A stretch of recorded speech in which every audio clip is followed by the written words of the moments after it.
बिस्मिल्लाहिर्रहमानिर्रहीम। बात करनी है तकबीर तशरीक़ की। महीने का आगाज़ हो चुका है।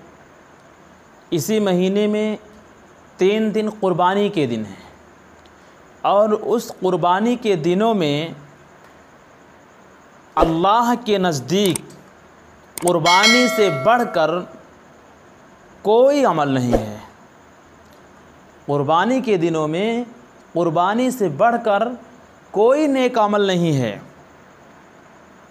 और क़ुरबानी के अय्याम शुरू होने से पहले यानी 9वीं दिलहिज्जा की फ़जर से और 13वीं दिलहिज्जा की असर तक तकबीर तशरीक़ पढ़ना चाहिए।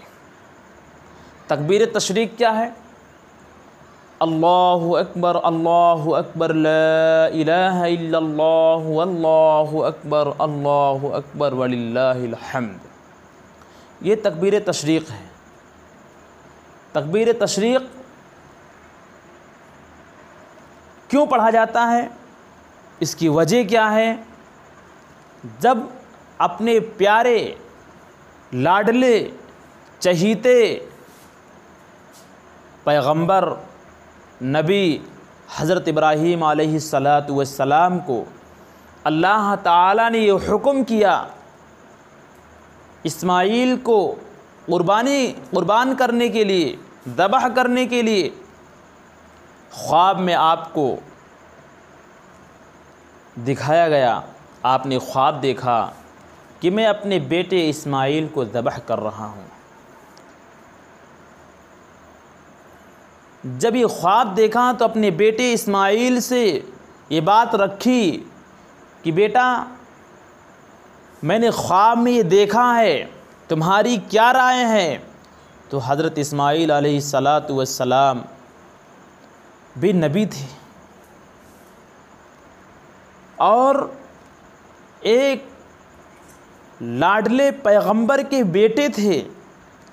फ़ौरन आपने ये फरमाया, क़ाला या अबत इफ़अल मा तुअमर, ऐ मेरे अब्बू जान, आपको जो हुक्म हुआ है उसको कर गुज़रिए।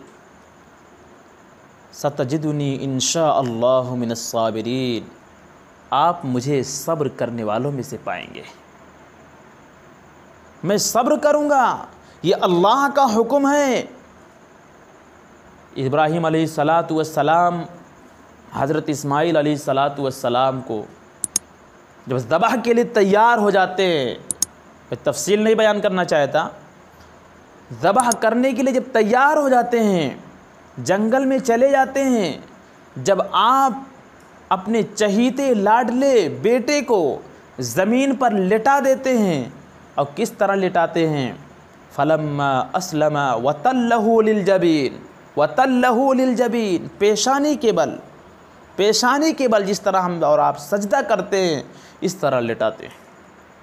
इस्माईल अलैहिस्सलातु वस्सलाम लेट जाते हैं, ज़मीन आसमान थर्रा जाते हैं, कांपने लगते हैं, और फरिश्ते अंगुश्त बदंदा होते हैं, हैरत करते हैं और अफसोस करते हैं। और ये अल्फाज उनके ज़ुबान पर जारी होते हैं, अल्लाहु अकबर, अल्लाहु अकबर। अल्लाह, ये सब क्या हो रहा है? तेरी ज़मीन पर एक बाप अपने बेटे को ज़बह करने जा रहा है, ये तेरा कैसा हुक्म है? अल्लाहु अकबर कह रहे हैं। उसके बाद जब ये अल्फाज हज़रत इब्राहीम अलैहिस्सलातु वस्सलाम के कानों तक पहुँचते हैं, तो हज़रत इब्राहीम अलैहिस्सलातु वस्सलाम फरमाते हैं, ला इलाहा इल्लल्लाहु अल्लाहु अकबर। अल्लाह, तेरे सिवा कोई माबूद नहीं, अल्लाह तेरे सिवा कोई माबूद नहीं, और तू सबसे बड़ा है, और तू सबसे बड़ा है। ज़मीन पर लेटे हुए हज़रत इस्माईल अलैहिस्सलातु वस्सलाम ये अल्फाज़ अपने वालिद मोहतरम की ज़ुबान से सुनते हैं तो फ़ौरन आपकी ज़ुबान पर भी जारी होता है अल्लाहु अकबर वलिल्लाहिल हम्द, अल्लाह तो सबसे बड़ा है और तमाम तारीफ़ें तेरे लिए हैं। अल्लाह के लिए तारीफ़ बयान करते हैं। शरीयत ने, कुरान और सुन्नत ने हमारे ऊपर इसको वाजिब करार दिया है। पूरी उम्मत पर उसी वक्त से लेकर के पूरी उम्मत पर नबी अलैहिस्सलातु वस्सलाम ने इस कलिमे को इन अय्याम में कहने को वाजिब करार दिया है। हर नमाज के बाद 9वीं दिलहिज्जा को फ़जर को से लेकर के और 13वीं दिलहिज्जा की असर तक हर फ़र्ज़ नमाज के बाद जब सलाम फेरेंगे अस्सलामु अलैकुम व रहमतुल्लाह, अस्सलामु अलैकुम व रहमतुल्लाह, अल्लाहु अकबर ला इलाहा इल्लल्लाह अल्लाहु अकबर वलिल्लाहिल हम्द। ये कलिमात एक मरतबा कहना बुलंद आवाज़ से हर मर्द व औरत पर वाजिब है, ना कहने वाला गुनहगार होगा। इसलिए हमें ये कलिमात कहने चाहिए। और लोग कहते हैं और वजह नहीं जानते हैं क्यों कहा जाता है, इसको भी जानने की ज़रूरत है। अल्लाह ताला हम सबको अमल की तौफ़ीक़ मरहमत फ़रमाए। वमा तौफ़ीक़ी इल्ला बिल्लाह।